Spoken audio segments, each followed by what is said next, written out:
हाँ भाई, इस वीडियो के अंदर बहुत बहुत वेलकम आपका। हम आगे कंटिन्यू करते हैं अपनी कोऑर्डिनेट ज्योमेट्री की जर्नी को।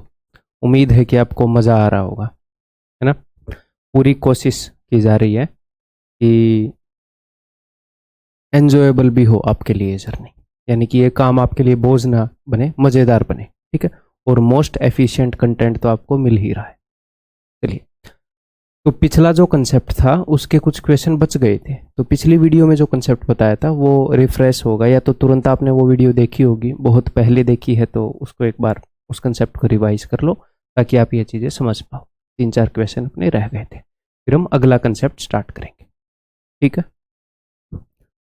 ट्राई करो फिर question. Find the equation of the line on which length of perpendicular from the origin is 5 and angle which this perpendicular makes with the x axis is 60 degree. कहना क्या चाह रहे हैं कि हमें एक लाइन की इक्वेशन निकालनी है। Find the equation of the line on which length of perpendicular from the origin is 5। उस लाइन के ऊपर अगर मैं ओरिजिन से एक परपेंडिकुलर डालूं तो उसकी लेंथ 5 यूनिट है। जैसे मान लो ये अपने एक्स और वाई एक्सिस है, वो लाइन यहाँ पर भी हो सकती है, यहाँ पर भी हो सकती है, कैसे भी हो सकती है वो। ठीक है, तो ओरिजिन से जो मैं परपेंडिकुलर डाल रहा हूँ उसकी लंबाई जो है वो 5 यूनिट है। कहीं पे भी हो सकती है, हो सकता है ये 5 यूनिट हो सकता है ये 5 यूनिट हो, ये 5 यूनिट हो। ठीक है, और उसने और क्या बताया है, and the angle which this perpendicular, और ये जो परपेंडिकुलर है ये एक्स एक्सिस के साथ जो एंगल बनाता है वो 60 डिग्री है। ठीक, एक्स एक्सिस, ये यहाँ पर थोड़ा सा और बेटर करना था। क्या करना था कि एक्स एक्सिस के साथ जो एंगल बनाता है with the positive direction of x axis, ऐसे बोलना था उसने। ठीक है, या फिर ऐसे बोलना था कि slope of this perpendicular is 60 degree. तो एक चीज मिसिंग है क्वेश्चन में, क्योंकि एक्स एक्सिस की ये वाली पॉजिटिव डायरेक्शन है, ये वाली नेगेटिव डायरेक्शन है, तो हो सकता है ना इस तरफ भी 60 डिग्री बना ले। ठीक है, तो एक चीज थोड़ी सी क्वेश्चन में साफ देनी थी। मैं ये मान लेता हूं कि चलो साफ दे रखी है, मैंने आपको बता दी है कि भाई एक्स एक्सिस की पॉजिटिव डायरेक्शन के साथ 60 डिग्री एंगल बना रहा है, तो सिर्फ एक ही केस हो सकता है ना फिर ये वाला, और कोई केस ही नहीं हो सकता। ये तो एक्स एक्सिस की पॉजिटिव डायरेक्शन के साथ बड़ा एंगल बना रहा है, तो ये दो चीज से हमें ये पता लग जाता है कि वो इस वाली लाइन की बात कर रहा है, इस वाली लाइन की बात कर रहा है वो भाई। हमें इस लाइन की इक्वेशन बतानी है, तो एक बार कोशिश करो, कई तरीकों से बता सकते हैं हम ये। ठीक है जी, तो हमें ये जो लाइन है ए बी, इसकी इक्वेशन बतानी है। ठीक है, ये पॉइंट है ओ और मान लो ये पॉइंट है डी। तो हमें लाइन ओ डी का स्लोप पता है क्या? जी हाँ पता है, क्योंकि एंगल पता है। तो अगर ओ डी का स्लोप पता है तो ए बी का भी पता लग जाएगा, क्योंकि ए बी इसके परपेंडिकुलर है। ए बी का स्लोप इसका नेगेटिव रेसिप्रोकल होगा ओ डी के स्लोप का। ठीक है, और मैं पहले दूसरे तरीके से आपको बताने की कोशिश कर रहा हूँ। तो हमें इसका स्लोप पता लग गया, तो अब हमें एक चीज और निकालनी है कि ये कौन से पॉइंट से पास हो रही है। तो ये देखो, करके ही बता देता हूँ। ओडी का स्लोप क्या होएगा? ओडी का स्लोप होएगा मेरे भाई tan 60। तो slope of OD is equal to tan 60, यानी कि √3/1। तो स्लोप यानी कि m ऑफ ए बी, तो ए बी का स्लोप होएगा इसका नेगेटिव रेसिप्रोकल, यानी कि -1/√3। ठीक है, अब हमें इतना पता है कि ट्रायंगल ओ डी बी के अंदर ये 60 है, ये 90 है, तो ये क्या हो जाएगा? ये 30 हो जाएगा। 30 के सामने 5 है, तो 90 के सामने क्या होगा? 90 के सामने 10 होएगा। 30 60 90 के ट्रायंगल, जी हाँ। तो अगर ये 10 है तो ये यहाँ पर ये जो पॉइंट है 10 0 होएगा। तो ये जो लाइन है ये 10 0 पॉइंट से गुजर रही है, और मुझे स्लोप पता है। स्लोप पता होते ही मुझे एक्स और वाई के कोफिशियंट्स पता लग जाते हैं। -1 है ऊपर, तो x का कोफिशियंट है मेरे भाई 1, यानी कि x, और y का कोफिशियंट है √3, x √3y। अब मुझे बस एक पॉइंट की वैल्यू पुट करनी है जो इससे पास हो रहा है, और कांस्टेंट टर्म भी मिल जाएगा। तो अगर मैं पुट करूँ 10 और y को अगर मैं पुट कर दूँ 0, तो 10 + 0 10, यानी कि ये अपनी equation x + √3y is equal to 10।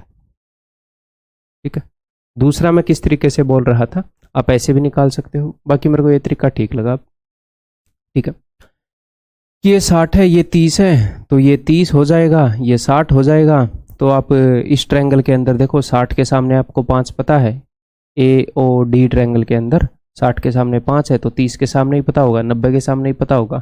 तो आपको वाई इंटरसेप्ट भी पता लग गया, आपको एक्स इंटरसेप्ट भी पता लग गया, ये 10। इसी तरीके से तो आप इंटरसेप्ट फॉर्म भी यूज कर सकते हो, एक्स बटे ए प्लस वाई बटे बी इज इक्वल टू 1।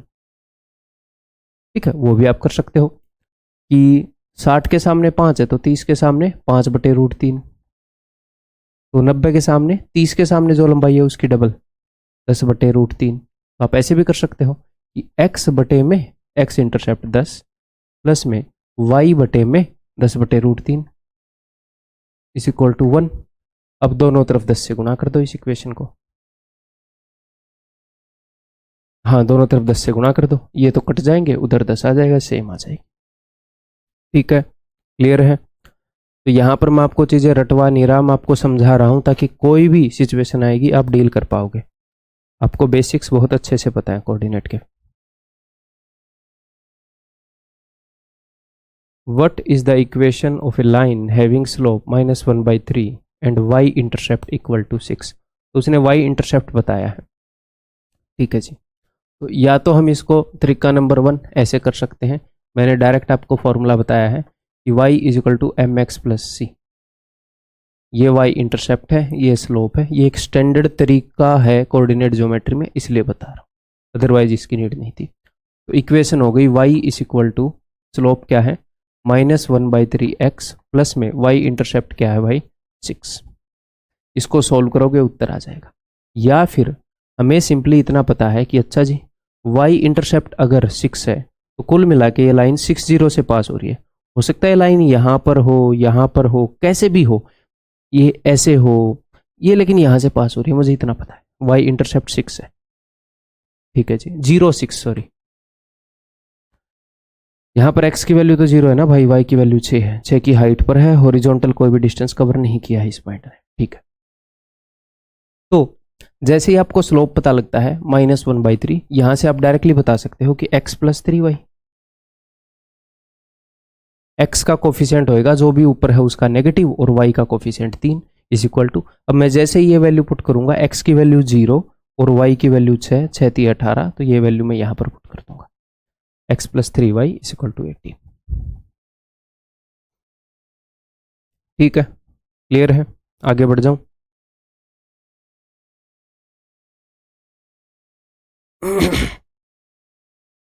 बताओ।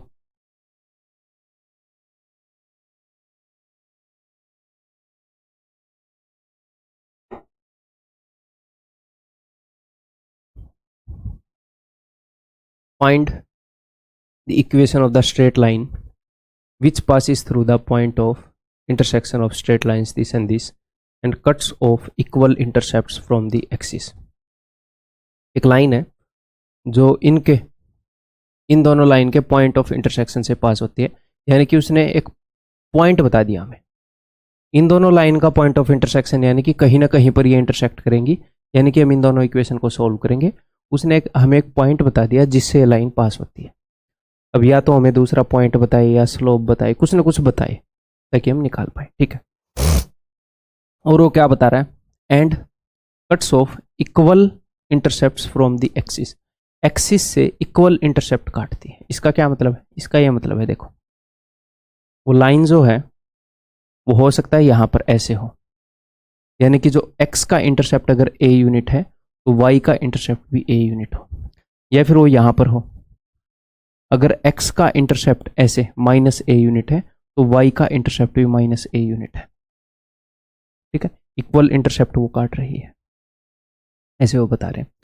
तो इसको हम उस तरीके से भी कर सकते हैं, मैं ऐसे भी निकाल सकता हूं, लेकिन जब भी ऐसा क्वेश्चन आए कि लाइनें जो इंटरसेप्ट काट रही हैं x और y पर वो इक्वल हैं, x वाला इंटरसेप्ट डबल है, x और y वाले इंटरसेप्ट का रेशियो 2:3 है, तो आप सिंपली क्या करोगे, आप ऑप्शन के साथ जाओ, मजेदार रहेगा।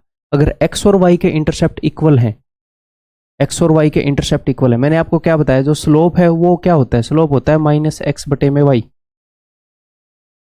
ठीक है, तो यहां पर जो कोफिशिएंट होता है उसको मैं x के सामने लिखता था, जो y का कोफिशिएंट है उसको मैं y के सामने लिखता था, तो एक्स और वाई के सामने जो कोफिशिएंट है ना, एक्स और वाई के सामने जो कोफिशिएंट है, ये इनके इंटरसेप्ट को रिप्रेजेंट करते हैं। अगर एक्स और वाई पर इक्वल इंटरसेप्ट काट रही है लाइन, तो एक्स का कोफिशिएंट और वाई का कोफिशिएंट सेम होगा। देखो ये दोनों पॉसिबल आंसर हैं, ये तो नहीं है। हो सकता है आपको लगे सर ऐसा कैसे, चलो कोई दिक्कत नहीं, जेन्युइन डाउट है। देखो अगर आपको x का इंटरसेप्ट निकालना है तो आप क्या करोगे, आप y की वैल्यू 0 रखोगे, y की वैल्यू 0 रखी तो x की वैल्यू क्या आ जाएगी, तो x की वैल्यू आ जाएगी -11/32। y की वैल्यू 0 रखी, ये उधर गया -11/32। आपने y इंटरसेप्ट की वैल्यू निकालनी है, तो y इंटरसेप्ट की वैल्यू कैसे आएगी, x की वैल्यू 0 रखोगे तो -11/32। ये सेम क्यों आई, देखो कांस्टेंट टर्म तो सेम है दोनों के लिए। x की वैल्यू डिपेंड कर रही है कि भैया इसके साथ में क्या पड़ा है, अगर 32 की जगह 31 होता तो x की वैल्यू -11/31 आ जाती। तो x और y के साथ जो नंबर पड़े हुए हैं अगर वो सेम हुए तो सेम इंटरसेप्ट आएंगे, दोनों अलग अलग हुए तो अलग अलग आएंगे। तो आपको ऐसे रटने की जरूरत नहीं है, ये चीज अगर आपके ध्यान रह जाए तो ठीक है, अदरवाइज वहां पर इंटरसेप्ट निकाल के देख लो। अगर वो ये बोले कि x का इंटरसेप्ट डबल है तो निकाल के देख लो x का इंटरसेप्ट y का इंटरसेप्ट डबल है क्या, ठीक है। तो दो ऑप्शन ने सेटिस्फाई कर दिया सर ये तो, ठीक है। तो इन दो में से देखेंगे, अगर इन दोनों में से भी नहीं होगा तो नन ऑफ दिस हो जाएगा। हम एग्जैक्टली निकाल सकते हैं बट पेपर के हिसाब से ये ठीक नहीं रहेगा, लेंथी पड़ जाएगा, ठीक है। तो एक कंडीशन तो अपने पास है कि भाई एक्स और वाई इंटरसेप्ट सेम है, दूसरी कंडीशन है कि ये लाइन जो है ये इस पॉइंट से पास होती है। तो एक बार मैं निकाल लूँ कौन सा पॉइंट है और उस पॉइंट की वैल्यू मैं यहाँ पर रख के देखूंगा, ठीक, ओके जी। तो कन्वेंशनल तरीके से भी करने की कोशिश कर लेंगे बाद में। मैं इन दोनों को सॉल्व कर रहा हूँ भाई, इन दोनों को। तो 3x - 4y y, तो एक काम करूँ इसको 4 गुना कर दूँ, बिकॉज यहाँ पर -4y है, यहाँ पर +y है। 4 गुना करके इसको और उसको जोड़ देंगे, y और y कट जाएगा। तो 4 × 5 = 20 और 3 = 23x। y वाला तो खत्म ही हो गया। इसको 4 गुना करूंगा तो इसको उधर ले जा, यहीं पर रख लेते हैं, चलो 4 गुना करूंगा तो -4 और इधर है +1 तो -3 = के इधर -3 है, उधर जाएगा तो 3। x की वैल्यू हो गई भाई 3/23। अजीब ही आ रहा है वैसे, मतलब फ्रैक्शन में आ रही है वैल्यूज, कोई नहीं। x की वैल्यू 3/23 हो गई, तो यहाँ पर अब हम y की वैल्यू निकाल लेंगे एक जगह पुट करके, यहाँ पर रख लेता हूँ। तो x की वैल्यू 3/23 हो गई, तो 5 × 3 = 15/23, ठीक है। तो y की वैल्यू क्या हो जाएगी, तो y की वैल्यू हो जाएगी 1 अपना उधर जाएगा प्लस का हो जाएगा, और 3/23 रखा, 15/23 वहां पर नेगेटिव हो जाएगा, तो ये हो गया 8/23। जी हाँ, अब मैं यहां पर पुट करके देखूंगा। अब मुझे डायरेक्ट सीधा सीधा पता लग रहा है कि अगर मैं ऊपर वाले में पुट करूंगा x की वैल्यू 8/23, ऐसे 3/23, तो कट नहीं रहा, तो मैं पहले इसको चेक करूंगा ना सेटिस्फाई कर रहा है कि नहीं, ठीक है। तो मैं यहाँ पर अगर मैं पुट करूँ 3/23, 3/23, 23 से 23 कट गया 3 आ गया, और आगे पुट करूँ 8/23, 8/23, 23 से 23 कट गया 8, 8 और 3 11, यही उत्तर है, खत्म बात, यही उत्तर है, ठीक है। ये इस पॉइंट से भी पास हो रहा है और इसके x और y इंटरसेप्ट भी इक्वल है, ठीक है। अगर हम इसे कन्वेंशनल तरीके से करें, कन्वेंशनल बोले तो बिना ऑप्शन के करें, तो कैसे करेंगे, तो हम ये मान लेते हैं कि x इंटरसेप्ट, इक्वेशन नंबर 23, ये अपना x इंटरसेप्ट और y इंटरसेप्ट सेम उसने काटे हैं, तो x इंटरसेप्ट भी मैंने k मान लिया, y इंटरसेप्ट भी मैंने k मान लिया, ठीक है जी। तो वैसे स्लोप इसका -1 आ जाएगा है, बट छोड़ो। तो अगर ये दोनों मैंने k मान लिए तो x/k अपनी इंटरसेप्ट वाली वो है ना एक फॉर्म, x/a + y/b = 1। ये इक्वेशन जनरली मैं इक्वेशन बनाता नहीं, ऐसे ही सॉल्व करते हैं, ऐसे ही सॉल्व हो जाते हैं ऑप्शन से, तो उस डायरेक्शन में आज मैं सोच रहा हूँ पहली बार। प्लस y/k = 1, x और y इंटरसेप्ट सेम है, और इस पॉइंट की वैल्यू हमें निकालनी पड़ेगी, इससे पास हो रही है 3/23, 8/23, ठीक है, इनको सोल्व करना पड़ेगा। तो अब मैं x और y की वैल्यू यहाँ पर पुट करूंगा, जी हाँ पुट करूंगा, तो फिर k की कुछ ना कुछ वैल्यू आएगी। क्यों? क्योंकि x, y और k तीन ही वेरिएबल हैं, दो की मैंने वैल्यू पुट कर दी, तीसरे की कुछ वैल्यू आएगी। अगर मैं k से गुणा कर दूं तो दोनों तरफ k हो गया, तो k की वैल्यू आ जाएगी 3/23 प्लस 8/23, यानी कि 11/23। और आपको इक्वेशन पता ही है, x plus Y is equal to K, यहाँ पर k की वैल्यू पुट करो, x plus Y is equal to 11/23, फिर 23 से गुणा करो, ऐसे भी आप निकाल सकते हो। ठीक है, क्लियर है? आगे बढ़े। अब मान लो वो ये बोल देता है कि x का इंटरसेप्ट y के इंटरसेप्ट से डबल है, तो ये मैं k मानूंगा, ये 2k मानूंगा। ऑप्शन से चेक करना ज़्यादा फास्ट रहता है। Next, find the equation of the line passing through this point and cutting off intercept on the axis whose sum is 9। तो वो इंटरसेप्ट काट रहा है एक्सिस पर, एक्स एक्सिस और वाई एक्सिस पर, जिनका सम 9 है।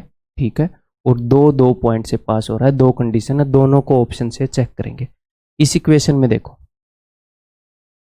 एग्जामिनर बोल रहा है कि जो इक्वेशन है वो ये वाली तो है, बट ये वाली नहीं है, ना तो ये वाली है ना ये वाली है, ये वाली है बट ये वाली नहीं है, ऐसे उसने ऑप्शन दिए। तो मुझे दो जगह चेक करना पड़ेगा ऐसे। ठीक है, अगर मैं इसको चेक करूं तो इसका x इंटरसेप्ट क्या आएगा, y को 0 पुट कर दो, y को 0 पुट करोगे तो 6 उधर जाके पॉजिटिव, तो x इंटरसेप्ट आ गया इसका 3, और इसका y इंटरसेप्ट क्या आएगा भाई, x को 0 पुट करने पर y इंटरसेप्ट आ गया, x इंटरसेप्ट आ गया इसका 6, और इसका y इंटरसेप्ट आ जाएगा 3। तो क्या सम ऑफ इंटरसेप्ट 9 है? हाँ जी 9 है। क्या ये इस पॉइंट से पास हो रही है? 2 2 देख लेते हैं अभी। अगर मैं पुट करूँ 2 2 और 2 4, 4 और 2 6, 6 माइनस से 0, हाँ जी पास हो रही है। तो ये वाली तो है। ठीक है, वो बोल रहे ये वाली नहीं है, तो यहाँ पर x का इंटरसेप्ट क्या होएगा, x का इंटरसेप्ट हो जाएगा भाई, y को 0 पुट कर दो 3। अगर मैं y इंटरसेप्ट निकालूँ यानी कि x की वैल्यू 0 पुट कर दूँ तो y की वैल्यू आ गई 6। यहाँ पर भी सम ऑफ इंटरसेप्ट 9 है। अब बोलोगे जी हाँ, अगर मैं यहाँ पर वैल्यू पुट कर दूँ 2 और 2, तो 2 दूनी 4 और 2 6, 6 माइनस 6 0, ये भी है। तो ये तो ऑप्शन नहीं हुआ। क्यों? क्योंकि इस ऑप्शन में बोल रहा है ये वाली तो इक्वेशन है बट ये वाली नहीं है, बट ये दोनों ही इक्वेशन सेटिस्फाई कर रही हैं, दोनों है। ठीक है, तो ये भी है और ये भी है, बोथ। ये मत सोचना इसमें और लगाया है, क्योंकि हम जिसकी लाइन की बात कर रहे हैं वो या तो ये वाली लाइन होगी या ये वाली लाइन होगी, इन दोनों में से कोई एक लाइन होगी, ये बोल रहे हैं। ठीक है, क्लियर है? आगे बढ़ जाऊं, ऐसे ही चेक करेंगे, इंटरसेप्ट के क्वेश्चन आएंगे तो। ओके, आगे एक और मज़ेदार कंसेप्ट है भाई, जो अपनी प्लेन ज्योमेट्री में हमने ट्रायंगल करी है उसके अंदर हमने ये सेंटर किए हैं, सेंट्रोइड, केंद्रक, इन सेंटर। इंग्लिश में पढ़ा है मैंने तो याद करना पड़ता है मेरे को हिंदी में। इन सेंटर, अंदर वाले सर्कल का सेंटर, तो अंतःवृत्त का अंतः त्रिज्या होगा। ठीक है, और दो सेंटर यानी कि लंब केंद्र, और सरकम सेंटर यानी कि प्री केंद्र। ठीक है, तो अब जो हम कंसेप्ट करेंगे वो ये करेंगे कि अगर हमें किसी भी ट्रायंगल के तीनों वर्टिसिस के अगर कोऑर्डिनेट्स दे रखे हों,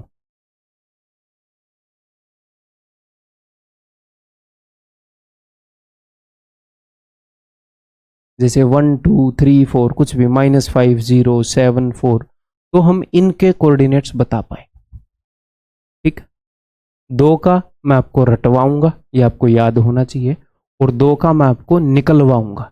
रटवा मैं इनका भी सकता हूं बट वो कॉम्प्लिकेटेड हो जाएगा और ना ही वो याद रहेगा, तो इनका आप निकाल सकते हो। अब तक जो हमने अंडरस्टैंडिंग करी उसके बेस पर मजा आएगा हमें। ठीक है, करें फिर, चलिए जी। तो सबसे पहले मैं आपको सेंट्रोइड के बारे में बताता हूं, तो मैं एक एग्जाम्पल ले लेता हूं। मान लो, अच्छा सेंट्रोइड वगैरह का तो मैं आपको रटवाऊंगा ही, तो डायरेक्ट मैं बता देता हूं। सेंट्रोइड हो जाएगा मेरे भाई, अगर मान लो ये इस ट्रायंगल के कोऑर्डिनेट्स हैं x1 y1, वर्टिसिस के x2 y2, x3 y3, निकाल के ही बताया जा सकता है, प्रूव किया जा सकता है, बट नहीं, आप डायरेक्टली रट लो। तो सेंट्रोइड के कोऑर्डिनेट्स होंगे, सेंट्रोइड का x कोऑर्डिनेट हो जाएगा x कोऑर्डिनेट्स की एवरेज, एवरेज बटे में 2 नहीं, बटे में 3, 3 है तो 3 के सम के भी नीचे क्या करेंगे, बटे में 3।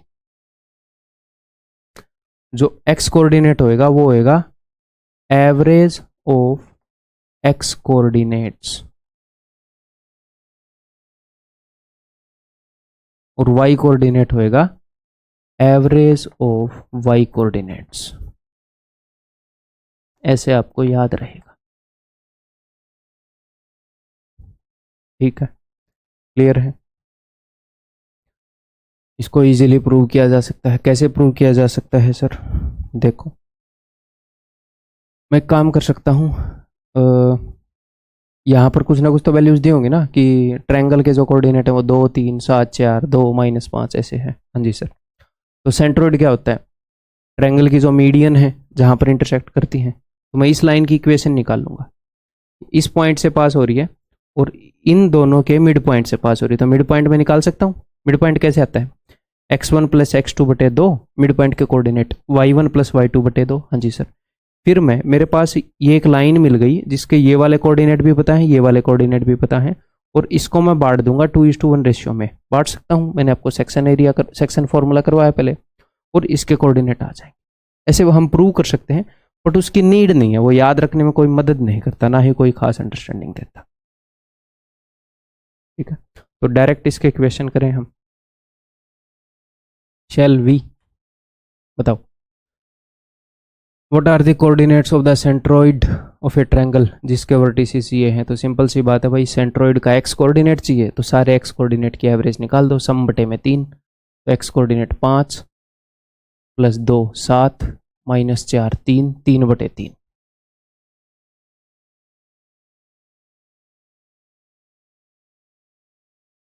यानी कि 3 बटे 3 यानी कि 1।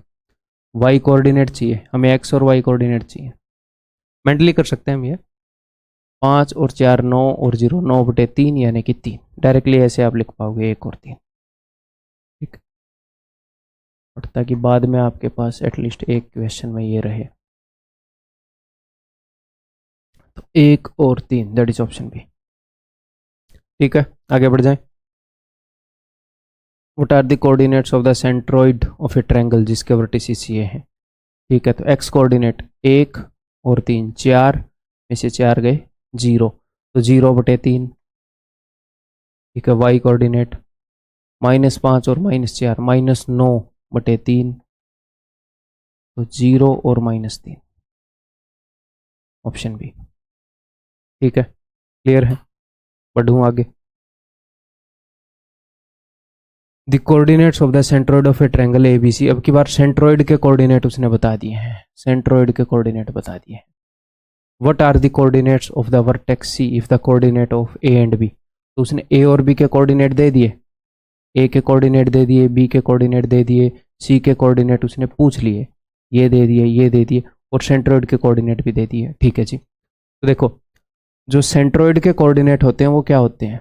सेंट्रोइड का x कोऑर्डिनेट क्या होता है?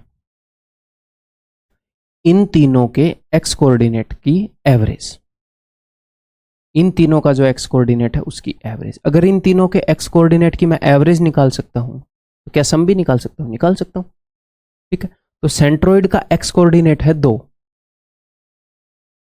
तो अगर इन तीनों के x कोऑर्डिनेट की एवरेज 2 है तो सम क्या होएगा? सम ऑफ x कोऑर्डिनेट क्या होएगा?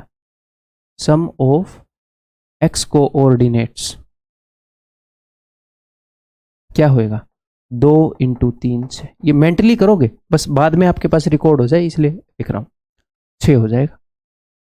तीनों x कोऑर्डिनेट की एवरेज 2 है तो सम 6 हो जाएगा। तो अगर सम 6 है तो फिर अब C का x कोऑर्डिनेट क्या होएगा? C का, ऐसे लिखूं मैं, ऐसे लिख दूं मैं कि A का x कोऑर्डिनेट प्लस B का x कोऑर्डिनेट प्लस C का x कोऑर्डिनेट, ये, और A और B के जो x कोऑर्डिनेट है उनका सम क्या हो जाएगा? 7 और 1 8। अब 8 में कितना जोड़ोगे? 6 आए। आप बोलोगे सर माइनस तो C का जो x कोऑर्डिनेट है वो -2 है। एक ही, अच्छा एक ऑप्शन में नहीं है, 2 में है, कोई नहीं। ठीक है, इन सब के y कोऑर्डिनेट का सम क्या होएगा? एवरेज है सर 2, तो सम हो जाएगा 2 × 3 = 6।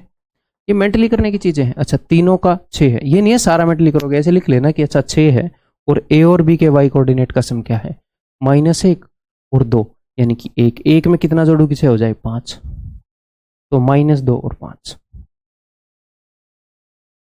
ठीक है, क्लियर है, आगे बढ़ू, करोगे अगला क्वेश्चन, पक्का करो, देखता हूं।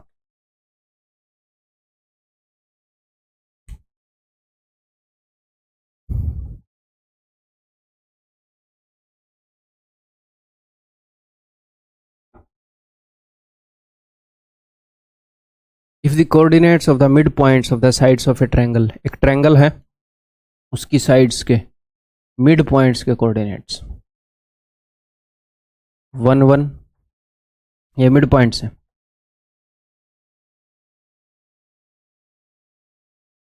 ठीक है, 2 3, आपको इतना सब लिखने की जरूरत नहीं है, मेंटली हम उत्तर बता सकते हैं, 3 4, आपको सिचुएशन बता रहा हूँ बस। ठीक है, तो आपको इस ट्रायंगल के एक सेंट्रोइड के कोऑर्डिनेट्स बताने हैं। मैंने आपको एक चीज़ बताई थी, अगर आपको ध्यान हो, प्लेन ज्योमेट्री के अंदर, कि अपने पास दुनिया की कोई भी ट्रायंगल हो, कोई भी ट्रायंगल हो, तिरछी टेढ़ी कैसी भी हो, ठीक है, अगर आप इसके मिड पॉइंट्स को जोड़ के एक ट्रायंगल बना दोगे ऐसे, एक तो ये चीज़ बताई थी कि ये चारों जो ट्रायंगल बनेंगी ये कॉन्ग्रुएंट होंगी, हाँ, और एक ये चीज़ बताई थी कि बाहर वाली ट्रायंगल का जो सेंट्रोइड है और अंदर वाली ट्रायंगल का सेंट्रोइड है वो सेम ही होता है। बाहर वाली ट्रायंगल का सेंट्रोइड और अंदर वाली ट्रायंगल का सेंट्रोइड सेम ही होता है। ये जो है ये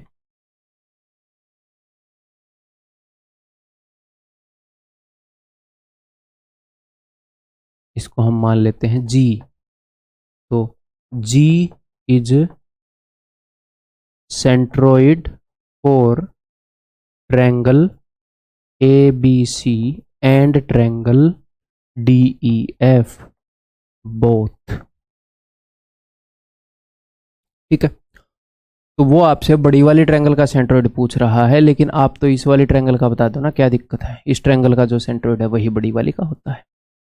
तो सेंट्रोइड कैसे बताते हैं, सेंट्रोइड हम बताते हैं भाई, तो ये मान लो जी है, तो जी का एक्स कोऑर्डिनेट एवरेज 1 + 2 3 और 3 6 बटे में 3 2, जी का वाई कोऑर्डिनेट 1 और 4 5 में से 3 गए 2 बटे में 3 2 और 2 बटे 3, सिंपल। ठीक, करने को हम इसको दूसरी अंडरस्टैंडिंग से भी कर सकते हैं, बट आप एग्जाम में करेंगे नहीं। अब थोड़ी सी अंडरस्टैंडिंग बढ़ाने के लिए मैं दूसरा मेथड भी आपको बताऊंगा। ठीक, क्वेश्चन नंबर 4 का सेकंड मेथड। और एक और बात, जैसे क्वेश्चन नंबर 24 चल रहा था, तो फिर ये एकदम से क्वेश्चन नंबर 1 क्यों आ गया, क्योंकि मैं इसको एज ए अलग डिफरेंट एक्सरसाइज ट्रीट कर रहा हूँ, इसको as a different exercise treat कर रहा हूँ। आपको जो पीडीएफ मिलेगी उसमें ऐसे एक्सरसाइज 1 एक्सरसाइज 2 ऐसे मिलेगा, तो जैसे ही नेक्स्ट एक्सरसाइज स्टार्ट होती है तो क्वेश्चन नंबर 1 हो जाता है। आपको पीडीएफ थोड़ी सी बेटर अरेंज्ड मिल जाए, हर एक छोटी छोटी चीज़ों का ध्यान रख रहा हूँ मैं। ठीक है, ओके जी, तो एग्जामिनर ने हमें ये बताया भाई,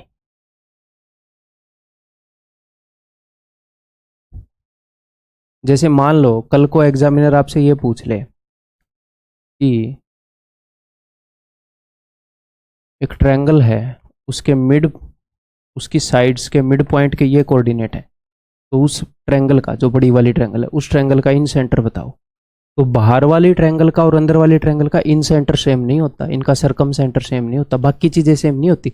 सेंट्रोइड की गारंटी है कि सेम रहेगा। इक्विलेटरल होएगी तो ऑफकोर्स सारी चीजें सेम होंगी, बट अगर कैसी भी ट्रायंगल हो सेंट्रोइड पक्का सेम रहेगा। तो सेंट्रोइड पूछेगा तो आप ऐसे कर दोगे, वो इन सेंटर पूछेगा तो फिर तो मुझे इनके कोऑर्डिनेट निकालने पड़ेंगे ना, ए बी और सी के। फिर कैसे निकाल लेंगे, उसी की बात कर रहा हूं। देखो, अब देखो, ये जो 1 जो है, ये 1, ये क्या है, ये मिड पॉइंट है ना, ये ए बी का, हाँ जी सर, ये 1 जो है ये ए और बी के एक्स कोऑर्डिनेट की एवरेज है। तो मैं ऐसे बोल सकता हूं कि ए का एक्स कोऑर्डिनेट प्लस बी का एक्स कोऑर्डिनेट, उनकी एवरेज 1 है तो उनका सम 2 हो जाएगा। ए का एक्स कोऑर्डिनेट और बी का एक्स कोऑर्डिनेट का सम है 2, ठीक है, और बी का एक्स कोऑर्डिनेट और सी के एक्स कोऑर्डिनेट का सम है 6, क्योंकि एवरेज 3 है। और सी का एक्स कोऑर्डिनेट और ए के एक्स कोऑर्डिनेट का सम है 4। अब अगर आप इन सबको जोड़ दोगे तो आपको क्या मिलेगा मेरे भाई? अब आप सब कुछ निकाल सकते हो। ये मैंने आपको बताई है कि किन्हीं भी दो को जोड़ के किसी भी तीसरे को घटा दो, इन दोनों को जोड़ के, तो आपको कुछ ना कुछ तो मिलेगा। कैसे मिलेगा? आप ऐसे देखोगे, देखो बी एक्स 2 बार आया है, तो जो 2 बार आया है ना उससे बाकी चीजें कट जाती हैं। ए एक्स से ए एक्स कट गया, सी एक्स से सी एक्स कट गया, तो इनको जोड़ के इसको घटाओगे तो बी एक्स का डबल आता है। इनको मैंने जोड़ा 6 और 2 8, 8 में से 4 गए 4, तो बी एक्स की वैल्यू आ गई 2। ये चीज बताई। अदरवाइज इन सबको जोड़ोगे ए एक्स बी एक्स सी एक्स आपको मिल जाएगा। ठीक है, हमें तो सेंट्रोइड निकालना था, तो वो अच्छा रहता है। इन सबको मैं जोड़ता, ए एक्स 2 बार बी एक्स 2 बार सी एक्स 2 बार आता है, तो ए एक्स बी एक्स सी एक्स डबल आ जाता, मुझे ए एक्स बी एक्स सी एक्स का सम मिल जाता, और उसको मैं बटे में 3 कर देता तो सेंट्रोइड आ जाता। बट कुछ और पूछ ले वो कल को, इन सेंटर निकालना कैसे वो मैं आपको बताऊंगा। बट हमें कई बार क्या है कि मेन कोऑर्डिनेट भी निकालने पड़ सकते हैं, वो अंडरस्टैंडिंग बता रहा हूँ, तो आप ऐसे निकाल लोगे। अब आपको बी एक्स की वैल्यू मिल गई, B X is equal to 2, तो बी एक्स की वैल्यू 2 है, तो ए एक्स की वैल्यू क्या हो जाएगी? 0।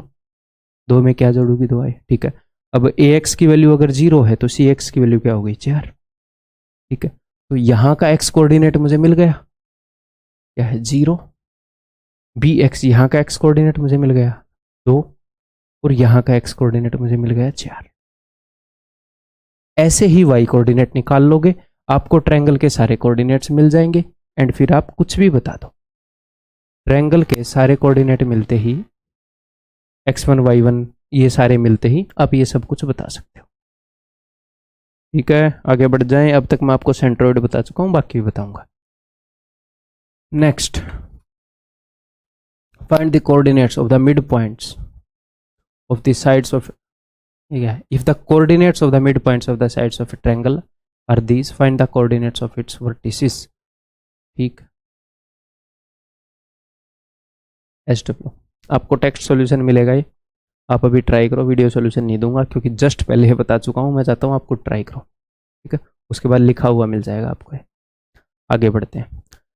नेक्स्ट भाई साहब, इन सेंटर अंतः के अंदर किसी भी ट्रायंगल के अगर हमें तीनों कोऑर्डिनेट पता हो तो हम इजीली उसका इन सेंटर बता सकते हैं। x1 y1, ये भी आपको रटवाऊंगा लेकिन रटने का बेस्ट मेथड बताऊंगा। ठीक है, देखो ये वर्टेक्स ए है, यानी कि ये एंगल ए है। एंगल ए के सामने वाली साइड को मैथमेटिकल प्रैक्टिस में स्मॉल ए से, एंगल ए के सामने वाली साइड की लंबाई को स्मॉल ए से रिप्रेजेंट करते हैं। ओके जी, एंगल बी के सामने वाली साइड को स्मॉल बी से रिप्रेजेंट करते हैं। एंगल सी के सामने वाली साइड को स्मॉल सी से रिप्रेजेंट, सामने वाली साइड की लेंथ को। ठीक है, तो इन सेंटर का जो कोऑर्डिनेट है, इन सेंटर के दो कोऑर्डिनेट होंगे। हाँ जी सर, तो मान लो दो कोऑर्डिनेट है इन सेंटर के, एक्स और वाई। तो जो एक्स कोऑर्डिनेट आएगा वो क्या, अलग अलग ही बता देता हूँ ना। तो जो एक्स कोऑर्डिनेट आएगा वो होएगा A X one plus B X two plus C X three बटे में A plus B plus C. और जो y कोऑर्डिनेट होएगा वो होएगा A Y one plus B Y two plus C Y three. आपको ये लगा होगा अरे भाई अब फंस गए, अब ये याद करना पड़ेगा एक मुश्किल से, लेकिन टेंशन वाली बात नहीं, बताऊंगा मैं आपको, टेंशन मत लो। ठीक, इजीली याद करवाऊंगा। है क्या, आपने इसको याद कैसे करना, ऐसे याद नहीं करना। एग्जाम में ये थोड़ी देखोगे x1 y1 कौन सा था, x2 y2 कौन सा था, ऐसे लिखने में टाइम वेस्ट होएगा। आप सिर्फ ये देखो उसने किया क्या है। अगर वो x कोऑर्डिनेट निकालने की बात कर रहा है तो नंबर 1 तो ये ध्यान रखो कि सिर्फ वो x कोऑर्डिनेट से डील करेगा, हमेशा सेंट्रोइड में भी हर जगह x कोऑर्डिनेट से डील करेगा। y कोऑर्डिनेट निकालने की बात कर रहा है तो y कोऑर्डिनेट से डील करेगा। ठीक है, अब उसने किया क्या है, अगर आपको इन सेंटर निकालना है तो आपको तीनों पॉइंट के कोऑर्डिनेट पता होने चाहिए। उसके बाद आपको तीनों साइड की लंबाइयां निकालनी होती हैं। कैसे? डिस्टेंस फॉर्मूला से। आपको बी और सी का डिस्टेंस पता है ना, distance formula y2 minus y coordinates के बीच का डिफरेंस का स्क्वायर प्लस x कोऑर्डिनेट के बीच का डिफरेंस का square under root, distance formula. ठीक है, इसकी लेंथ निकालोगे, इसकी लेंथ निकालोगे, इसकी लेंथ निकालोगे, 3 बार डिस्टेंस फॉर्मूला लगाना पड़ेगा, मजबूरी है। ठीक है, फिर आप क्या करोगे, x कोऑर्डिनेट निकालना है तो एक्स कोऑर्डिनेट को उसके सामने वाली साइड से मल्टीप्लाई करना है ax1, सामने आमने सामने का जोड़ा बन रहा है bx2, b को मल्टीप्लाई किया x2 से और c को मल्टीप्लाई किया x3 से। तो किस किस की गुणा हो रही है? एक साइड की उसके सामने वाला जो वर्टेक्स है उसके x कोऑर्डिनेट से, x कोऑर्डिनेट निकालना है तो ठीक है। ऐसे ही y, तो मैं एक एग्जांपल लेकर बता दूं आपको।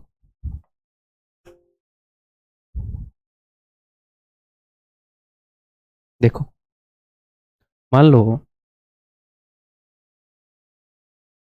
अपने पास एक ट्रायंगल है, इसका ये वाला कोऑर्डिनेट है 1 3, ये वाला कोऑर्डिनेट कुछ भी हम मान लें कि भैया 3 6, ये वाला कोऑर्डिनेट मान लेते हैं हम 2 0। मैं ऐसे ही रैंडमली मान रहा हूँ भाई, हो सकता है भयंकर सी वैल्यू आ जाए इन सेंटर की, बट ठीक है। तो हमें करना क्या पड़ेगा? पहले हमें तीनों साइड की लंबाइयाँ निकालनी पड़ेंगी। इस साइड की लंबाई निकालूंगा तो डिस्टेंस फॉर्मूला लगाना पड़ेगा। डिस्टेंस फॉर्मूला समझ रहे हो ना? ठीक है, मुझे BC की लंबाई निकालनी है, तो पहले बता चुका हूँ, उम्मीद है कि आपको आता होगा।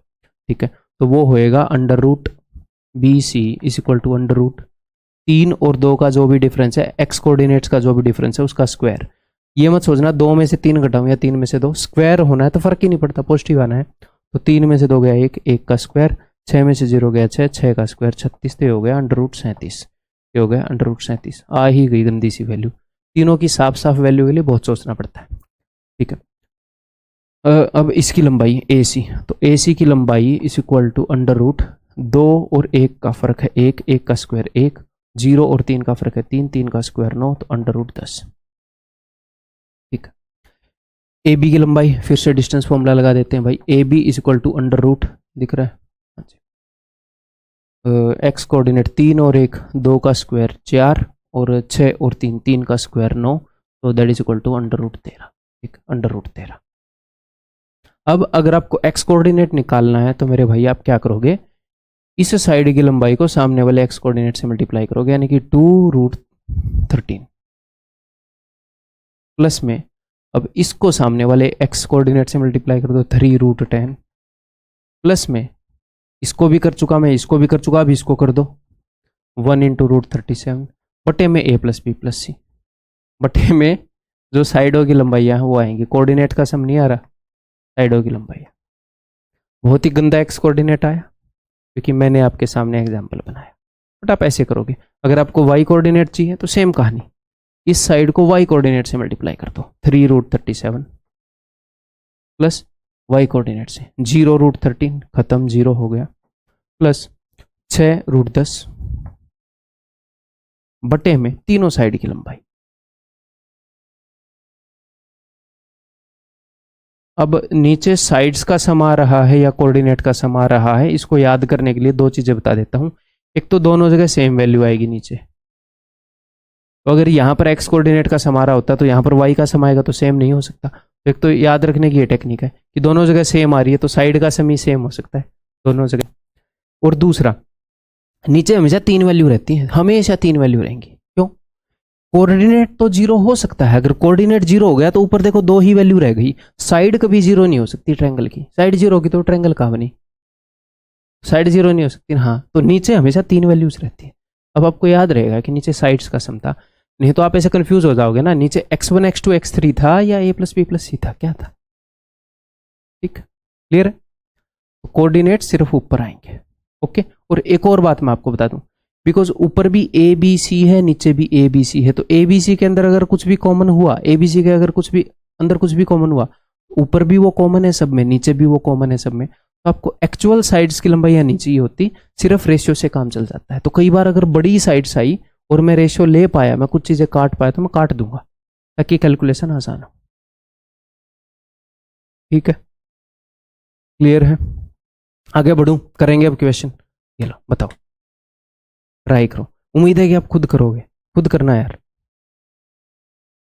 बताता हूँ भाई, इन सेंटर के कोऑर्डिनेट्स बताने हैं तो ठीक है जी। अगर आपको ये लगे कि ये तो लेंथी मेथड है तो सबको यही फॉलो करना पड़ेगा, तो टेंशन लेने की बात नहीं है।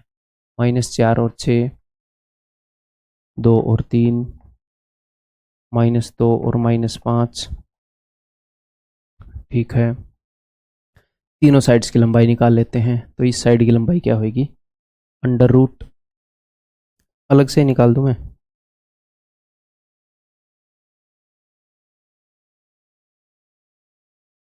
ठीक है, अलग से निकाल देता हूँ। आप रफ में करोगे एग्जाम में, आप मेरी तरह इतना साफ करने की जरूरत नहीं है। ऑफ कोर्स अंडरस्टूड है ये बात मेरे ख्याल आपको। तो -4 और 2, इनका डिफरेंस हो गया 6। ठीक है, तो यानी कि 36, प्लस में 6 और 3, इनका डिफरेंस 3, 3 का स्क्वायर 9, √45 यानी कि 3√5। ठीक, ओके। AC की लंबाई -4 और -2, 2 का गैप है। 6 और 5 का डिफरेंस 11 का है। एक जीरो से इधर है 5, एक जीरो से उधर है 6, 121, √125 यानी कि 5√5। AB AC BC की लंबाई ये, इसको आप यहां पर लिख सकते हो। AB की लंबाई आ गई 3√5 और AC की लंबाई आ गई मेरे भाई 5√5। ठीक है, BC की लंबाई -2 और 2, 4 का गैप है भाई 16, और 3 और 5 में 8 का गैप है 64। कितना हो गया 80, 16×5 = 80 यानी कि 4√5। तो ये हो गया 4√5। मैंने क्या बताया, हमें एग्जैक्ट साइड्स की लंबाई नहीं चाहिए, हमें सिर्फ रेशियो चाहिए। तो √5 को मैं काट दूंगा, अननेसेसरी क्यों कॉम्प्लिकेट करूँ, ये बाद में भी कटना ही है। ये बताया ना, ऊपर भी ABC है, नीचे भी ABC है, इनका जो भी HCF होगा यहाँ भी कॉमन आ जाएगा, यहाँ भी कॉमन आ जाएगा, कट जाएगा। फिर क्यों ले हम अननेसेसरी। इसका सेल डाउन हो गया।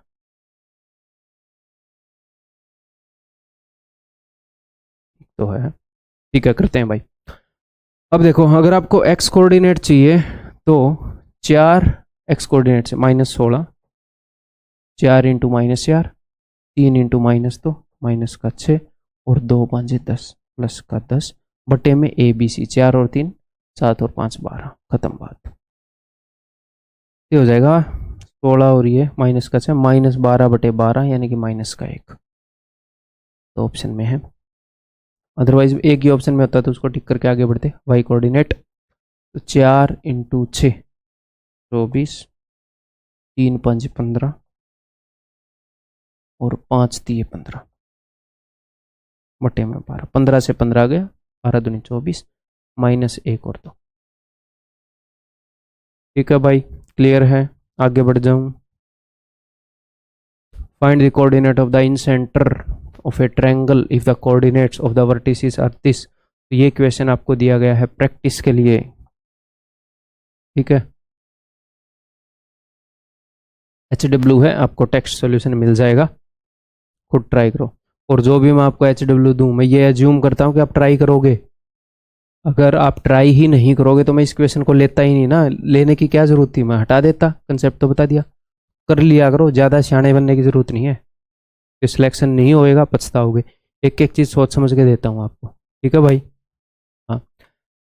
नेक्स्ट हम करने वाले हैं भाई और दो सेंटर। तो और दो सेंटर के लिए मैंने आपको सीधा बताना पड़ेगा एक क्वेश्चन। एक एग्जाम्पल ले लेते हैं। मान लो अपने पास एक ट्रायंगल है ABC और इसके कोऑर्डिनेट हैं 2 4। उत्तर कैसे आएगा मुझे पता नहीं, 3 -2 0 3, ये मान लिया मैंने। अब हमें बताना है इसके और दो सेंटर के कोऑर्डिनेट्स। और दो सेंटर के लिए हम फॉर्मूला नहीं रटेंगे, अंडरस्टैंडिंग से करेंगे। और दो सेंटर क्या होता है, एल्टीट्यूड्स का इंटरसेक्शन पॉइंट। या तो हम दो एल्टीट्यूड्स लंब का इंटरसेक्टिंग पॉइंट, या तो हम दो एल्टीट्यूड की इक्वेशन निकाल लें, हम निकाल सकते हैं इजीली, और उनका इंटरसेक्शन पॉइंट निकाल लेंगे। तो हम देखते हैं, यही करना पड़ेगा मेरे ख्याल। कोई भी दो एल्टीट्यूड ड्रॉ कर लो, ऐसे कोई भी दो। ये नहीं है कि आपको यही दो करनी है कि यही दो, ना ना ना, ये वाली और ये वाली कर लो, कोई भी दो कर लो, तीसरी को तो यहीं से पास होना है। तो मैं इन दोनों लाइनों का इंटरसेक्टिंग पॉइंट यहां पर जानना चाहूंगा। ठीक है, तो इस पॉइंट को मैंने मान लिया D और इस पॉइंट को मैंने मान लिया E। और दो सेंटर अपना हो गया जी ये H के कोऑर्डिनेट हमें निकालने। ठीक, मैं एक बार सोच लूँ, इसी अंडरस्टैंडिंग से करेंगे या कोई और बेटर रहेगी। ठीक है, या फिर इसकी इक्वेशन तो मैं निकाल लूँगा, ये यहाँ से पास हो रही है। यही करना बेहतर रहेगा। और दो सेंटर निकाल रहे हैं ना, ये दो कहाँ से पास हो रही। ठीक है जी, क्लियर है। देखो तो मेरे बताने से पहले एक बार खुद कोशिश कर लो। भाई लाइन एडी की इक्वेशन निकालो। लाइन एडी की क्या खासियत है, हिंट दे रहा हूं मैं। ये बीसी के परपेंडिकुलर है, तो इससे क्या मिलेगा, और लाइन एडी जो है वो 2.2 और 4 से गुजरती है। तो देखो स्लोप ऑफ बीसी, बीसी का स्लोप है मेरे भाई 3 माइनस माइनस 2 यानी कि 5 बटे में 0 माइनस 3 माइनस 3, तो -5/3। ठीक है, ये भी लिखने की जरूरत है नहीं। ठीक है, तो बिकॉज एडी जो है वो इसके परपेंडिकुलर है, तो स्लोप ऑफ एडी, एम यानी कि स्लोप होता है, ऐसे रिप्रेजेंटेशन आप समझ जाओगे। स्लोप ऑफ एडी, इसका उल्टा करूंगा और साइन भी बदलूंगा, तो ये नेगेटिव है तो ये पॉजिटिव कर दिया 3/5। तो अब मुझे एडी का स्लोप पता है, और मैंने आपको एक बात बताई थी कि एक्स का कोफिशिएंट अगर यहां पर 3 है स्लोप में, तो आप -3 ले लो। आप एक और काम कर सकते हो, आप खुद की तरफ से ऐसे मन ही मन में दोनों में माइनस लगा दो, कर सकते हो ना भाई। 3/5 इजिकल टू -3/-5, तो सर उससे क्या फायदा होगा, उससे डायरेक्टली एक्स का कोफिशिएंट आप पॉजिटिव ले पाओगे। अब आप ऐसे लिख पाओगे कि अगर एक्स की जगह -3 है तो एक्स का कोफिशिएंट आप लोगे 3x, क्योंकि साइन पलट के लिखते हो, और y का कोफिशिएंट हु बहू सेम लिखते हो आप बिना साइन पलटे। तो वो बाद में जो आपको -1 से गुणा करना पड़ता था वो आपका स्टेप बच जाएगा। तो यहां से डायरेक्टली मैं ये लिख पाया कि अपनी जो इक्वेशन है वो ये है। ठीक है, हमारी जो लाइन एडी है उसकी इक्वेशन जो है ये है, एक्स और वाई के कोफिशिएंट। अब ये अगर किसी पॉइंट से पास हो रही है तो मुझे कांस्टेंट टर्म भी मिल जाए, तो इस पॉइंट से पास हो रही है भाई 2 और 4, तो यहाँ पर मैं वैल्यू पुट कर देता हूँ। 3 दूनी 6 -5 चौके 20, तो -14। तो क्या मुझे एडी की इक्वेशन मिल गई? जी हाँ, एडी की इक्वेशन मिल गई। इसी तरीके से बी ई की इक्वेशन निकालूंगा और उन दोनों का जो भी इंटरसेक्शन पॉइंट होएगा वही हो जाएगा अपना ऑर्थो सेंटर, सीधी सी बात है। सर ये तो लेंदी है, ये लेंदी नहीं है, यही अवेलेबल है आपके पास, ऐसे ही निकालना पड़ेगा। ठीक है ब्रदर, ये हो गई अपनी इक्वेशन 1।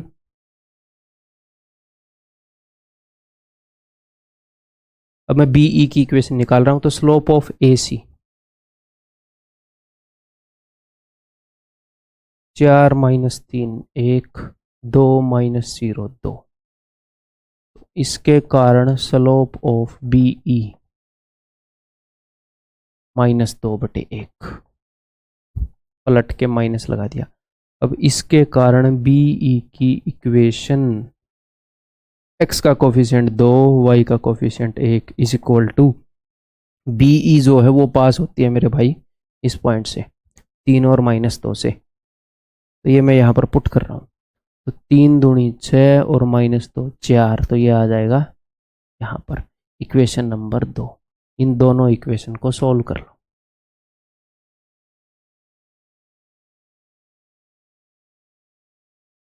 इन दोनों इक्वेशन को मैं सॉल्व कर रहा हूँ, 1 और 2 को सॉल्व कर रहा हूँ। y दोनों में, तो यहाँ पर मैं एक काम करूँ 5 गुना करके उसमें ऐड कर दूँ, ये नेगेटिव है भाई, ये पॉजिटिव है, तो 5 दूनी 10 और 3 13x is equal to Y तो खत्म हो जाएगा, और 5 चौके 20 20 और 14 प्लस का 6, x का कोफिशिएंट आ गया 6/13। यहाँ h का x कोफिशिएंट है 6/13, और इसकी वैल्यू आप कहीं पर भी पुट कर दो, गंदा सा आएगा बट ठीक है, यहाँ पर मैंने पुट कर दी, तो 6 दूनी 12/13, तो y की वैल्यू हो जाएगी 4 - 12/13। ठीक है, तो ये आ जाएगी भाई 13 चौके 52 में से 40/13। बिकॉज मैंने लिया है तो ऐसे ही फ्रैक्शन में आ ही जाएंगे, तो समझ के नहीं लिया तो समझ में आ गई भाई। और 2 सेंटर में आप सिंपली क्या याद रखोगे, मैं 2 आपको रटवाऊंगा और 2 आपको निकालने पड़ेंगे अंडरस्टैंडिंग से। 2 रटवा दिए हैं, 2 अंडरस्टैंडिंग से निकालने पड़ेंगे। ठीक है, अब आप खुद निकालेंगे, अभी आपकी परीक्षा की घड़ी है, ये निकालो।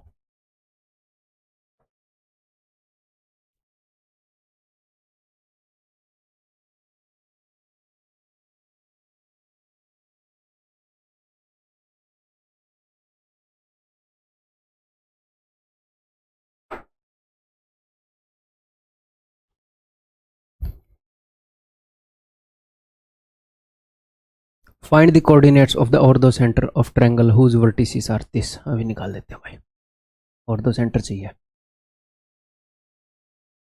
1 2 2 3, और यहाँ पर मुझे क्या करना पड़ रहा है आपको समझाने के लिए, ABCDH ऐसे इतना नामकरण करना पड़ रहा है, तो इतने की ज़रूरत नहीं है। तो ये जितना भी ये स्लो है, मतलब थोड़ा तो लेंदी ये प्रोसेस है, लेंदी है ये, और लेंदी ही है अपने पास, यानी कि यही ऐसे ही करना पड़ेगा, बेस्ट है ये, ठीक है। तो लेकिन जितना फील हो रहा है उतना भी नहीं है, तो कुछ भी आप कर सकते हो। अब की बार ये दो ले लूँ, दिल करेगा वो ले सकते हैं हम, ये भी 90 डिग्री, ये भी 90 डिग्री, BECD, ठीक है जी।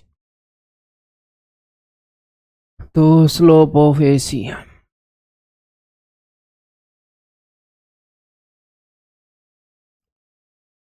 2 - 1, या फिर 1 - 2 माइनस का 1, 4 - 1, इसी के कारण आ गया slope of, it implies that slope of, इसका जो भी स्लोप है तो हमें BE का मिल जाएगा, क्योंकि ये इसके परपेंडिकुलर है। स्लोप ऑफ BE हो जाएगा 3/1, मैंने लगा दिया -3 और -1, बिकॉज x वाला टर्म मुझे नेगेटिव चाहिए, अपने लिए इजी पड़ता है इक्वेशन बनाना। यहाँ से अब मैं BE की इक्वेशन बना दूंगा, 3x जो भी ऊपर लिखा है उसका नेगेटिव आएगा x के हिस्से में, और जो भी नीचे लिखा है वो डायरेक्टली y के हिस्से में, -y = अब मुझे एक पॉइंट पता है जिससे BE गुजरती है, 2 3, तो 2 3 6 -3 यानी कि 3, ये आ गई अपनी पहली इक्वेशन BE की। इतना इजी है, ठीक है। एग्जाम में सिर्फ ये लिखेंगे, उससे सीधी इक्वेशन लिखेंगे, ठीक है। अब slope of AB 3 - 2 1, 2 - 1 1, it implies that slope of CD = -1/1, इसका रेसिप्रोकल और नेगेटिव। यहीं से मुझे इक्वेशन मिल गई इसकी, CD है ना, CD की, x + y = अब ये जो CD है ये एक पॉइंट से गुजरती है 4 1 से, तो मैं वो लिखूंगा, यहाँ पर रखूंगा 4 1, तो मुझे कांस्टेंट टर्म मिल गया 5, ये है अपनी सेकंड इक्वेशन। इक्वेशन 1 और 2 को सोल्व करते हैं, 1 और 2 को।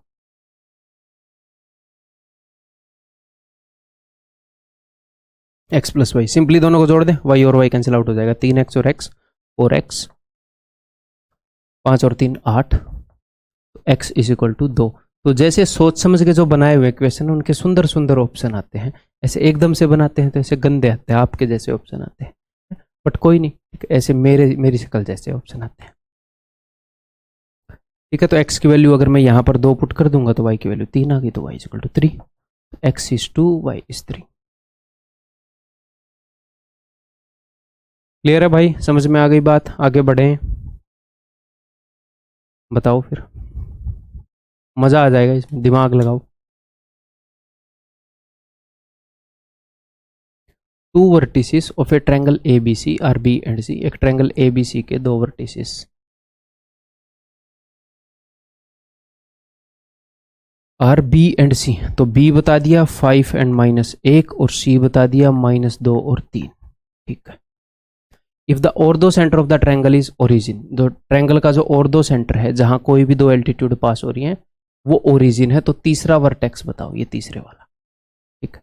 तो मुझे ये 2 दे रखे हैं, ठीक है। एक बार लेट मी थिंक, अगर मुझे 2 दे रखे हैं, वैसे तो अपना बनता है कि मैं ऐसे निकाल लूं, है ना, यहां से, लेकिन मुझे सोचने दो, अगर मैं दूसरे तरीके से करूंगा तो भी आएगा कि नहीं, किन्हीं भी 2 से करेंगे, और 2 सेंटर का तो अपने को पता ही है ना, और 2 सेंटर का तो पता ही है, हमें ये वाला निकालना है, x और y। तो मुझे 2 लाइनों की इक्वेशन निकालनी पड़ेगी, जी हाँ। देखो बताता हूँ मैं क्या करना पड़ेगा, आपको इसके कोऑर्डिनेट निकालने हैं ना, जी हाँ, मुझे निकालने हैं पॉइंट ए के कोऑर्डिनेट। तो पॉइंट ए से गुजरती हुई 2 लाइनें, एक जैसे ये वाली लाइन हो गई, ये वाली लाइन हो गई, किन्हीं भी 2 लाइनों की इक्वेशन निकालेंगे, और ये 2 लाइनें जहां पर इंटरसेक्ट कर रही हैं, जहां पर कट कर रही हैं, हम सोल्व कर लेंगे, वो पॉइंट उत्तर हो जाएगा, ठीक है, तो क्या आप बी ए और सी ए की इक्वेशन निकाल सकते हो? बी ए और सी ए, या फिर आप क्या कर सकते हो, इससे इजी पड़ेगा फिर हमें, और दो सेंटर को यूज कर पाएंगे। मैंने कहीं से भी ऐसे ले लिया, ये ले लिया भाई बी डी इसके परपेंडिकुलर है, और ये मैंने ले लिया ए ई इसके परपेंडिकुलर है, और ये अपना ओरिजिन है, यानी कि इसके पॉइंट हैं 0 और 0। ठीक है, अब मैं किन्हीं भी दो लाइनों की इक्वेशन निकाल लूंगा। ठीक है, तो एक तो मैं निकाल लूंगा ई ए की इक्वेशन, और एक मैं निकालूंगा ई इसकी इक्वेशन, है ना। देखते हैं भाई, निकालते हैं, हाँ मिल जाएगा। चलिए, आपको हिंट दे दिया मैंने, कर लो। मैं सीधा बताना नहीं चाह रहा, मैं चाह रहा हूँ आप एक बार पॉज करके कर लो। मैं एक बार बताने लगा फिर तो आ ही जाएगा। प्लीज एक बार कर लो, थोड़ा सा दिमाग लगाओ, मजा आएगा। ऐसे डिप्रेस मत होना कि पहली बार में क्वेश्चन नहीं हो रहा, थोड़ा सा एक्सप्लोर करना पड़ रहा है। एक्सप्लोर करोगे तो ये कॉन्फिडेंस आएगा कि कोऑर्डिनेट ज्योमेट्री को भी आप एक्सप्लोर कर सकते हो। नहीं तो आपको लगेगा नहीं आता तो नहीं आता, लेकिन ऐसा नहीं है। करूं फिर मैं, उम्मीद करता हूं आपने ट्राई कर लिया होगा। जी हाँ, चलिए जी करते हैं, फिर सोचते हैं। देखो, अब मैं ए ई की इक्वेशन निकालना चाह रहा हूँ। ए ई, तो ए ई की अगर मैं इक्वेशन निकालना चाह रहा हूँ तो ए ई एक पॉइंट से पास हो रही है, किससे? इस पॉइंट से, ओ से। ठीक है जी, तो अब मुझे सिर्फ क्या चाहिए, एक पॉइंट तो मिल गया, या तो मुझे दूसरा पॉइंट चाहिए, या मुझे इसका स्लोप मिल जाए। तो क्या आप ए ई का स्लोप निकाल सकते हो? निकाल सकते हैं सर, क्योंकि ए ई परपेंडिकुलर है बी सी के, और बी सी का स्लोप निकाल लेंगे। तो slope of B C,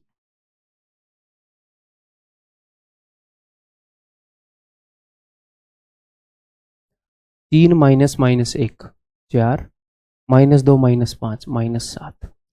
it implies that slope of A E is equal to 7/4।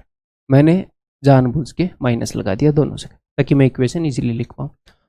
ए ई का स्लोप मुझे मिल गया, ठीक है, ये रहा।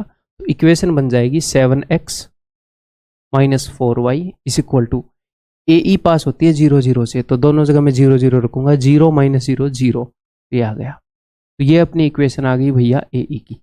ए ई की इक्वेशन निकाल ली, और अब या तो मैं बी ए की इक्वेशन निकालूंगा, तो बी ए की तो फिलहाल निकलेगी नहीं। बी ए जो लाइन है उसका स्लोप मुझे नहीं पता, ठीक है, तो मैं इसकी निकालूंगा, किसकी? ए सी की इक्वेशन निकालूंगा। ठीक है, ए सी जो लाइन है वो किसी पॉइंट से पास हो रही है, आपको पता है? जी हाँ सर पता तो है, किस पॉइंट से पास हो रही है? इससे, -2 3 से, सी से। ठीक है, तो अब बस मुझे इसका स्लोप चाहिए, मजा आ जाएगा, मजा विल कम। ठीक है, तो ए सी का स्लोप कैसे निकाल सकते हो? सोचो भाई, ए सी के पैरेलल कोई लाइन हो उसका निकाल पाओ, ए सी के परपेंडिकुलर कोई लाइन हो उसका निकाल पाओ। ए सी के परपेंडिकुलर है बी डी, तो बी डी का स्लोप निकाल सकते हो। बी डी किन दो पॉइंट से पास हो रही है, पता है सर? हाँ जी सर बिल्कुल पता है। तो ठीक है, स्लोप ऑफ बी डी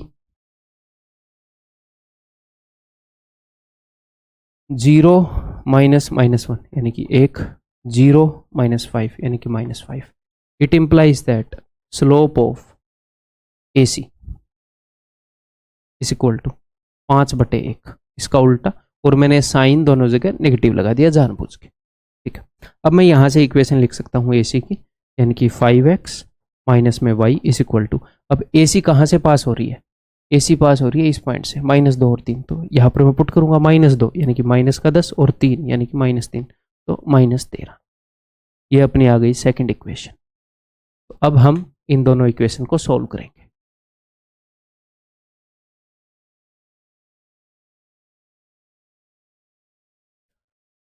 इसको 4 गुणा करके इसमें से उसको घटा रहा हूं, ठीक है।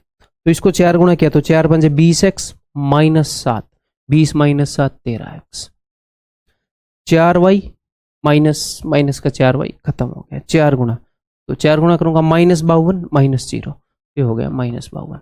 यहां पर मुझे मिल गया कि x इज इक्वल टू -4।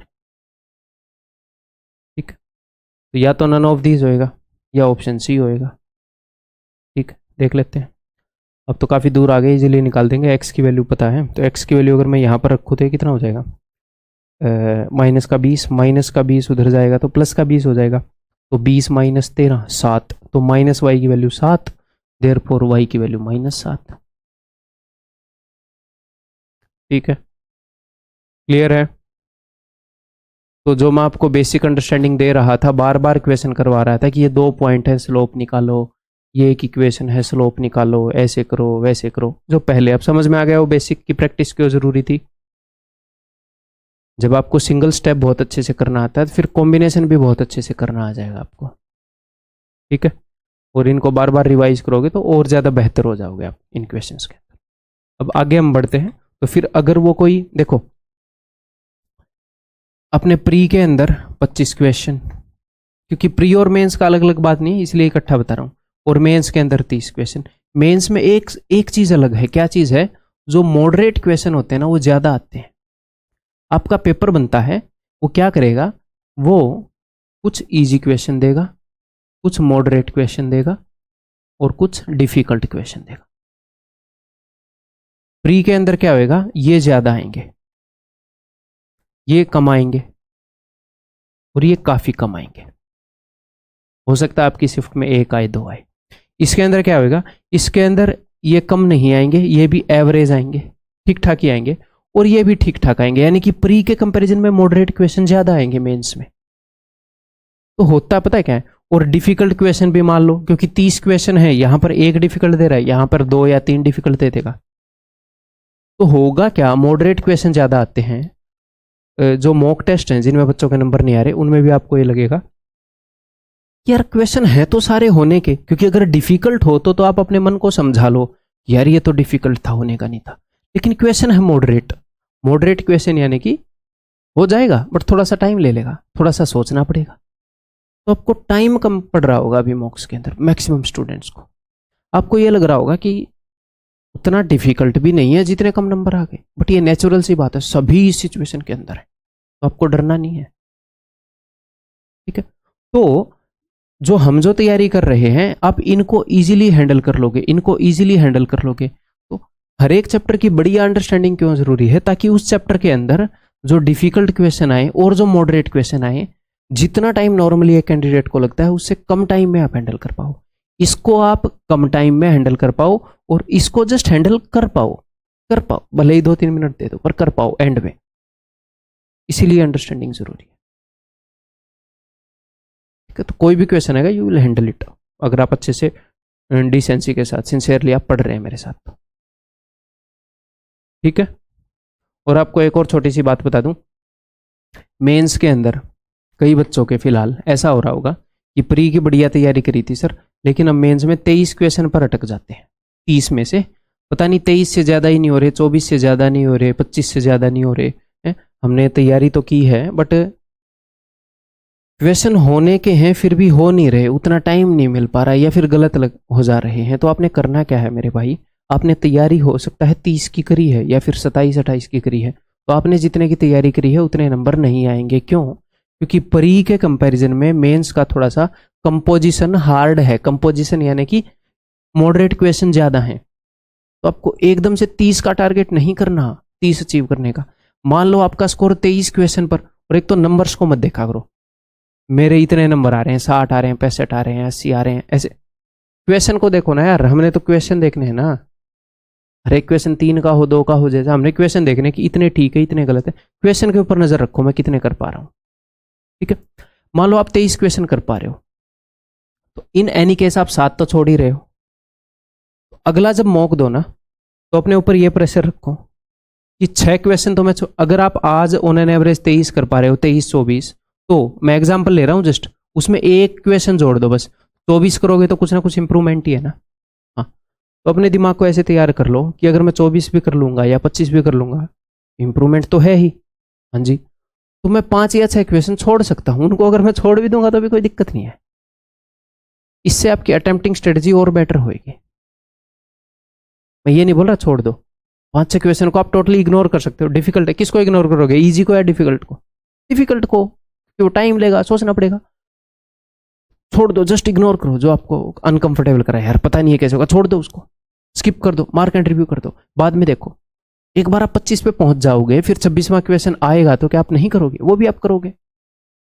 मैं कह क्या रहा हूं, कुछ क्वेश्चंस का बर्डन घटा दो, आपसे नहीं हो रहे तो पहले 24-25 का टारगेट लो। अगर आप आज 20 कर रहे हो तो आप टारगेट लो कि मैं 22 क्वेश्चन करूंगा, अगले मौके में 22 क्वेश्चन करने की कोशिश करूंगा। 8 क्वेश्चन जाए भाड़ में, करने ही नहीं है। मेरे से तो 20 हो रहे हैं, 22 हुआ तो ही बढ़िया। फिर एक बार जब 22 होने लग जाएंगे फिर हम एक क्वेश्चन बढ़ाएंगे, अब मैं 23 क्वेश्चन करूंगा। अगर 7 क्वेश्चन में किसी कारण नहीं भी कर पाया, 6 क्वेश्चन किसी कारण नहीं भी कर पाया, तो मैं टेंशन नहीं लूंगा, और पेपर तक धीरे धीरे हम बढ़ा लेंगे अपने स्कोर को। ठीक है, क्लियर है ब्रदर? अब ये करें, पानी पी लूं मैं भाई।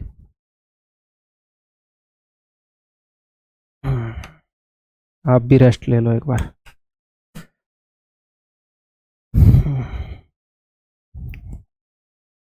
मैंने अपनी एक हैबिट देखी है कि मैं पानी बहुत कम पिया मैंने लेक्चर्स के अंदर, तो उसके कारण गला बहुत जल्दी जल्दी खराब होता था। अब आपने नोट किया हो, मैंने ये हैबिट में बदल रहा हूँ, इसका इम्पैक्ट भी मुझे दिख रहा है, उतना गला थका हुआ नहीं लगता क्लास के बाद।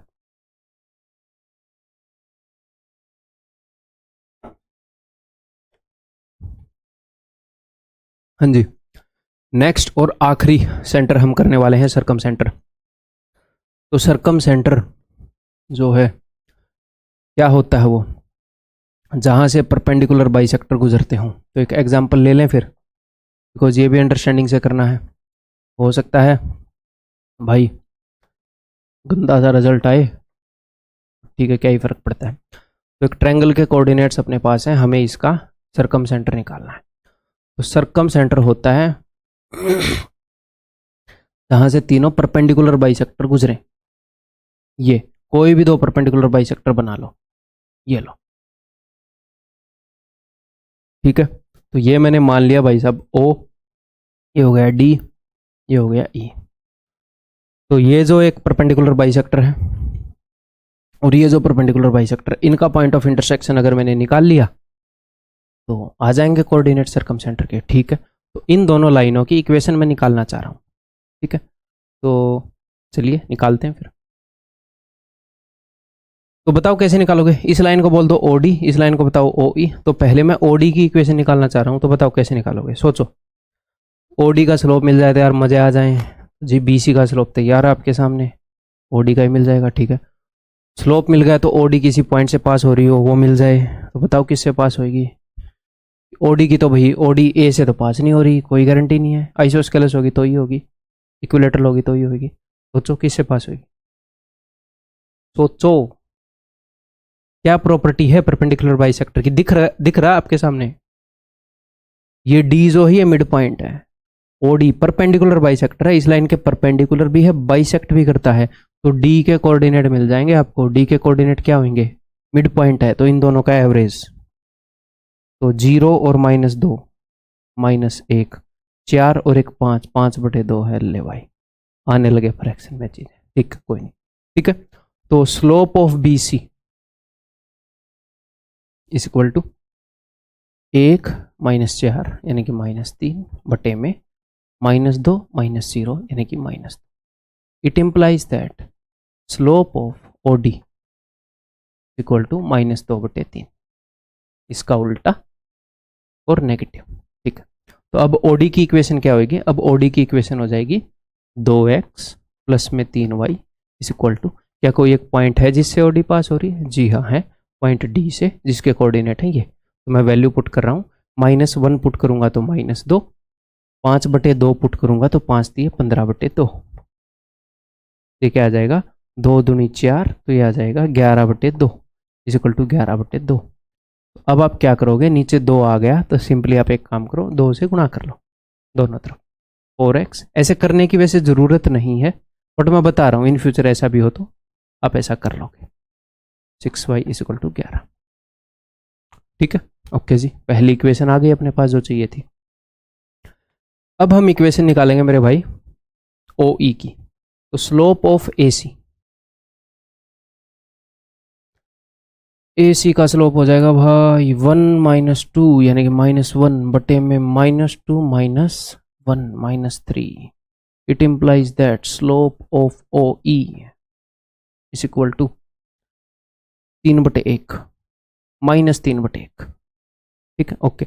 यहाँ से मुझे OE की इक्वेशन मिलेगी, यानी कि 3x प्लस में y इज इक्वल टू, इसी पॉइंट से पास हो रही है, जी हाँ E से पास हो रही है। E क्या है? A और C का मिड पॉइंट। तो इसके कोऑर्डिनेट निकालते हैं। 1 -2 यानी कि -1/3, और 2 और 1 3, 3/2, ठीक है जी। तो ये वैल्यूज मैं यहाँ पर पुट करता हूँ। -1/3, तो -1/3 से आ जाएगा -1, ये दिख रहा है, और 3/2, इसकी जगह 3/2 पुट करोगे तो ये आ जाएगा प्लस का 1/2, यानी कि यहाँ पर मैं रख दूँ 1/2, तो 2 से गुणा कर दूँ। It implies that 6x + 2y = 1। Okay, करें फिर।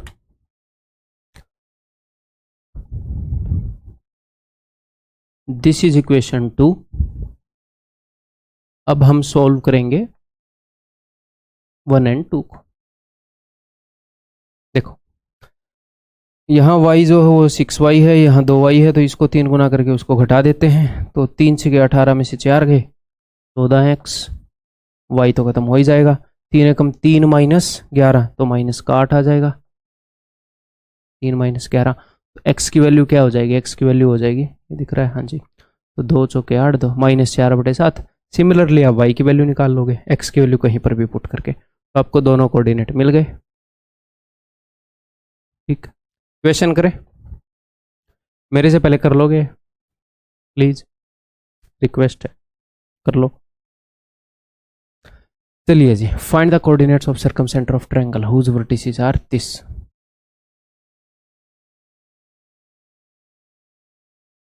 आठ 6, 2 - 2, 6 0,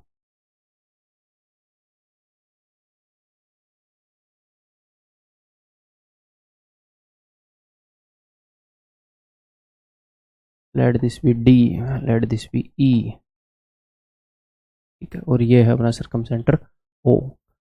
तो अब स्लोप ऑफ, मुझे क्या करना है, इन दोनों की इक्वेशन निकाल के पॉइंट ऑफ इंटरसेक्शन। तो अब मैं लग गया हूं OE की इक्वेशन निकालने को। तो मुझे इसका स्लोप चाहिए, तो BC का स्लोप ऑफ BC = 0 - -2, 6 - 2 4। तो it implies that slope of OE = -2/1। इसी के कारण OE की इक्वेशन निकलेगी यहाँ से 2x + y = 2। अब ये OE किसी पॉइंट से पास हो रहा है, जी हाँ, E से पास हो रहा है, तो E के कोऑर्डिनेट बताओ। 6 और 2 8/2 4, -2 और 0 -2/2 -1। ठीक है, तो 4 पुट करूंगा, 4 दूनी 8 -1 यानी कि 7। पहली इक्वेशन हाजिर है जी।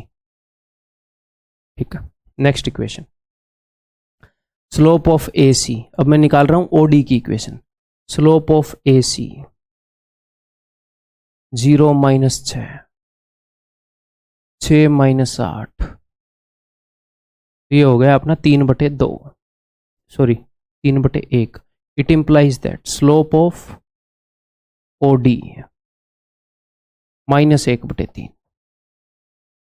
ठीक है, तो इसकी इक्वेशन x + 3y = किसी पॉइंट से पास हो रही है OD, जी हाँ, D से। D के कोऑर्डिनेट क्या है? 6 और 8 14/2 7, 6 और 0 6/2 यानी कि 3, 7 3 पुट करते हैं। 7 और 3 3 9, 9 और 7 16, कितना आ गया यहाँ पर? 16। Equation number 2, let us solve.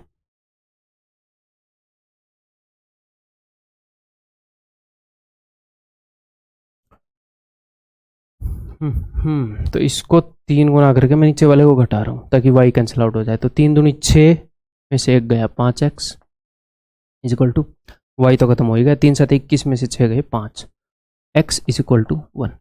अगर मैं x की वैल्यू यहाँ पर पुट कर दूँ, 2 1 कम 2, 2 में कितना जोड़ोगी साथ है 5, यानी कि y = 5, 1 और 5। ठीक है, क्लियर है, बढ़े आगे। और कितने क्वेश्चन है इसमें? लास्ट क्वेश्चन है भाई, ये मेरे ख्याल प्रैक्टिस के लिए ही दिया होगा। क्या है? Find the coordinate of the circumcenter whose vertices are. तो ये प्रैक्टिस के लिए है, ये है आपका HW। आपको टेक्स्ट सॉल्यूशन मिल जाएगा, कोशिश करनी है, ये निकालना है। कोशिश क्या निकलेगा, इसे मेथड है, 2 क्वेश्चन करवा चुका हूँ ऐसे। ठीक है, और आपने अपना फीडबैक जरूर देना है, बहुत ज़्यादा ज़रूरी है वो, टेलीग्राम ग्रुप के अंदर, अपने जो पेड बच्चों वाला ग्रुप है उसके अंदर। ठीक है, तो अगली वीडियो के अंदर मिलता हूँ। Bye bye, take care.